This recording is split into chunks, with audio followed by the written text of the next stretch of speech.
What up, nation? Welcome to another edition of the WiseTake MLB DFS Wise Stream, CK013 here. You can find me on Twitter at CK_013, and of course I'm from the WiseTake Nation, which you can find on all the social media platforms listed above or directly at wisetake.com. If you're looking to take your DFS game to the next level, we are a premium DFS content provider as well as a DFS community designed to help make you a better DFS player. Go check us out. The pass is available. That being said, if you're new to this channel, welcome. You've come to the right place with some free fire DFS content. So make sure you subscribe, hit the notifications bell. Don't miss out on any of the free content we put out currently covering slates Monday through Friday, meaning we stream live Sunday night through Thursday night. So make sure you join in, whether it's live with us, late night action, or the next day, the morning, afternoon, whatever, what have you. Don't forget to hit the like button. Really helps us out. Allows us to continue to do what we do, doing dirties on YouTube for free. So make sure you hit the like button and share the show as much as you can. Pat Bush, what's going on, bro? Good to see you, man. Tonight's slate was wild. I had mostly Met stacks, which was cool. For a little bit. I mean, it was all right. And then the onslaught of offense just went nuts, right? The Red Sox went off. The Nationals went off. There were just so many other teams that went off. I think my core actually did really well. Not to give myself a little pat on the back a little early, but I think my core did well. On FanDuel, I think I had Gausman as the core one, so we'll see how that works out. But Alec Mills was okay on DraftKings. It wasn't anything great, but he was fine, I guess, for the price. But yeah, it was a wild slate, right? It's kind of been like that, it seems like. The last few going back to before the All-Star break, you've seen a lot of offense. A whole lot of offense. Good Pat at the Mets too. That's what I'm talking about. But yeah, it's definitely a wild slate. Craziness. Wild and crazy things. Needless to say, we've got a 13-game slate, even bigger this going around. This was a big slate. This was like 11 games, I think, and we did lose one. I think the Braves-Padres game got postponed. Yeah, Detroit. That's right. Detroit destroyed Texas, man. Like 13. You don't see Detroit put it runs like that very often. That was wild. That was wild. But anyway, let's get into the top pitchers. Keep it rolling so we're not here all night. As you can see, we've got a lot to pick from, and these aren't even all the options. There's still a few teams out there that haven't released who their starting pitcher is. It's currently 11:35 p.m. Eastern on Monday night, so we are early as always, and there's still a bunch of people that haven't submitted a bunch of teams that haven't submitted who the pitchers are. Trevor Rogers, we'll start with him. Luis Garcia, ignore the batted ball stats. It's pulling from a different Luis Garcia that made his debut or whatever. There's a lot of Luis Garcias in the league, believe it or not, so it can make the stat tracking complicated. These stats 2021 portion that you see, that is correct. He's going up against Cleveland. I skipped over him by accident. I don't mind him. Cleveland, we know, is not all that intimidating of an offense. Although I don't love to attack Cleveland typically because they have relatively low strikeout rates, although it has risen a little bit, 23.5. It's risen a little bit, just a little bit. But anyway, yeah, he's fine. If you want to pay 10-4 for him on DraftKings, 9-6 on FanDuel, that's steep. Trevor Rogers, we talked about yesterday. If he were to go, he did not go, so we're expecting he's going to go this go around against the Nationals, who have been one of the hottest offenses in the league. And against lefties, they've crept up to 1, 2, 3, 4, tied for 5th with Baltimore, Minnesota, and WRC plus against lefties. Got it up to a 336 WOBA, a 163 ISO, and the 22.7% K rate is really what kind of keeps me from wanting to attack the Nationals, especially with lefties. Alex Wood against the Dodgers.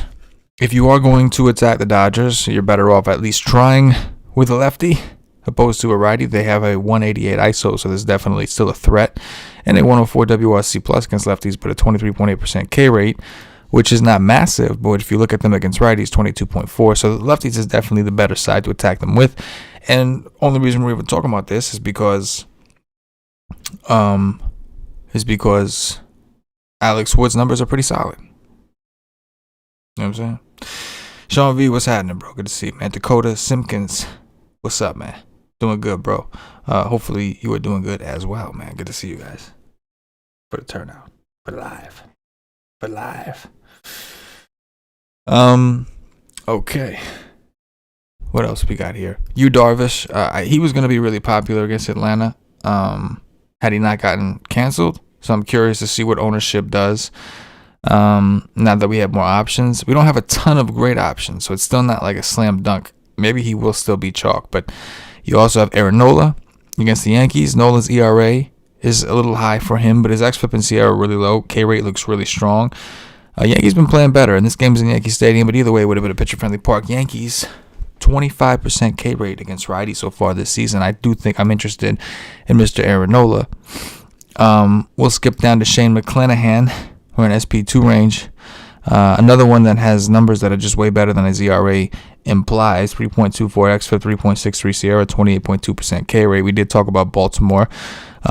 We've always talked about how they have been pretty good against lefties this season. They certainly got to Yarbrough and did that dirty to that division neighbor. But I think Shane McClanahan is the real deal. I think he's going to be pretty good. And he's got some positive regression coming. So 7-8 on FanDuel is interesting. 8-6 on DraftKings, interesting. Listen, I'm not doing backflips to get them in, but I think they're at least interesting. As far as cheaper guys go, Kyle Mueller, I think that he's going to have his hands full with the Padres. 50% fly ball rates, interesting. Padres implied for one of the highest run totals, and we're actually going to talk about them in the offensive section, but 31.3% K rate kind of stands out, right? That's all. Anyway, Tyreek Skubal, Tarek, whatever you want to, whatever. xFIP and Sierra, nothing special, but his 27% K rate's pretty nice. And the matchup against the Rangers is pretty nice. We take a look at Rangers against lefties so far this season. Only a 23.5% K rate, not as high as it used to be, but a 140 ISO, 299 WOBA, and an 89 WRC plus. Just not juicy, right? Well, juicy if you're a pitcher, I guess. But anyway, so I think he's in play. On the other side, I think Dane Dooning may end up being the most popular pitcher on the slate on DraftKings. On FanDuel, not, but on DraftKings, maybe. And his numbers are, if you look at the players in this range that he's around, numbers are phenomenal. 3.57 xFIP, 3.83 Sierra compared to a 4.22 ERA, 24.9% K rate's not bad either. 53% ground ball rate. But he is playing a Detroit team that just went apeshit on Kyle Gibson. However, if we look at what they've done on the season, 26.7% K rate, 151 ISO, 302 WOBO, 89 WRC plus. So Dane Dooning should be the most popular SP2, at least in tournaments, I would think. We'll go on to top offenses. So we're just, again, these are just the offenses that I think will stand out to most people. We anticipate a lot of these offenses to be popular. These are just the ones that kind of stood out. And we're going to start off with the Blue Jays. One of the highest implied run totals on the slate. We do have Coors. We'll talk about Coors in a second, but this park demands some attention, especially because it's got you got Coors with two bad offenses, then you got this stadium in Buffalo. It's been very hitter friendly with two good offenses.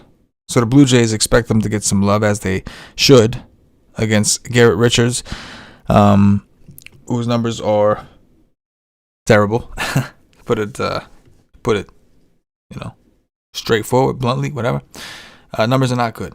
I think Vlad's like 3 for 5 with 3 doubles, I think, off this guy.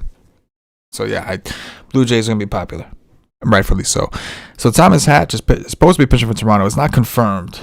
To be clear, but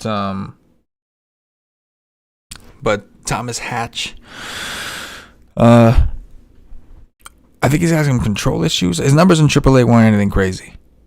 Right, had like a 2-point-something ERA, but a 5-point-something xFIP. Maybe he was a little lucky where he was. It's Boston. In this stadium, it's going to be a real tough test if it's him. So you can throw Boston up there. They'll get some love, especially after exploding on Monday night. Rockies against Marco Gonzalez.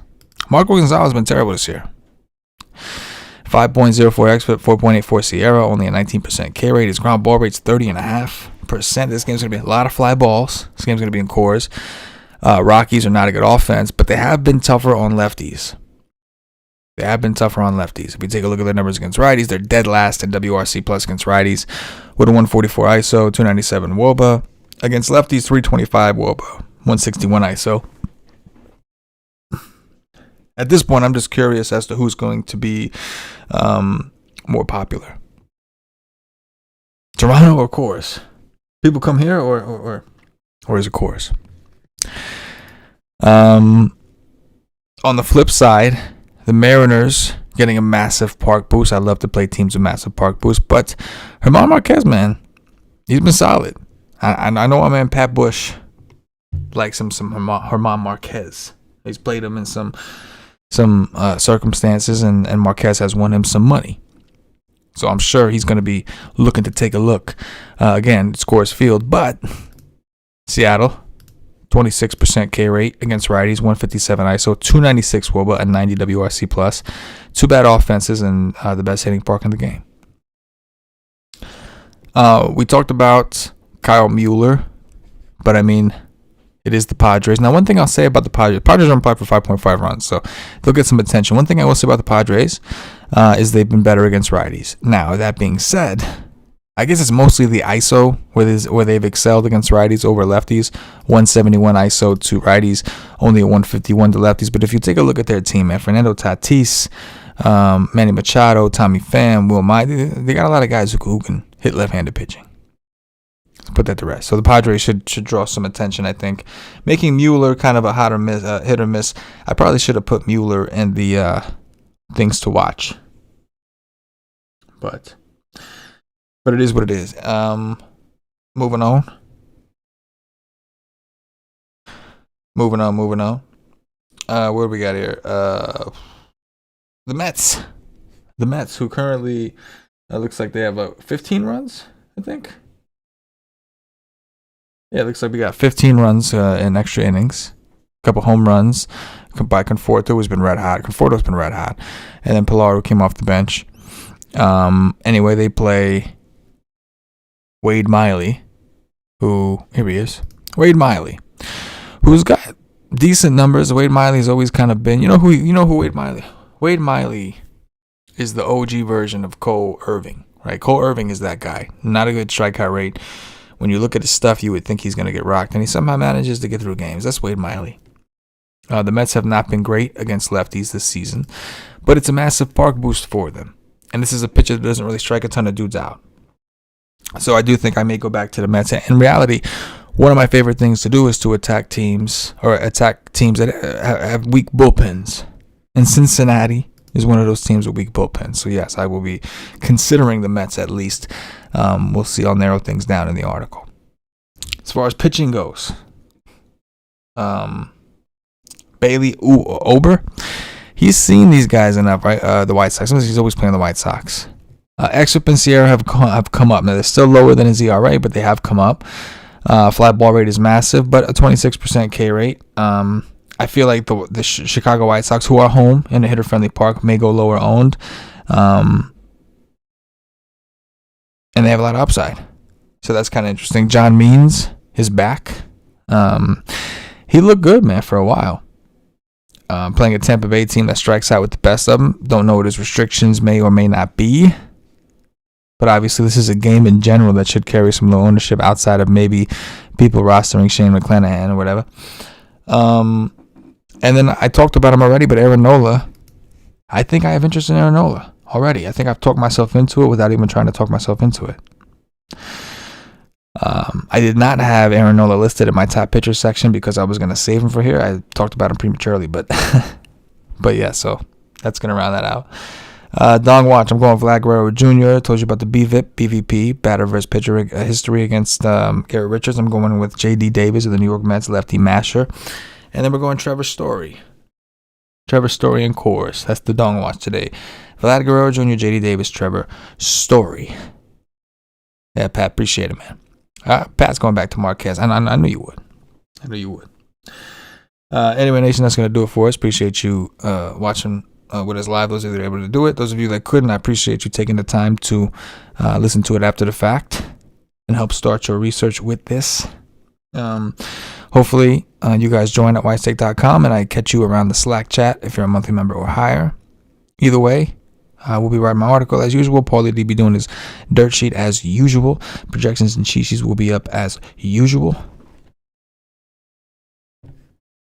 Don't forget to hit the like button on your way out. For myself, the entire WiseTake Nation, as always, good luck. Yeah.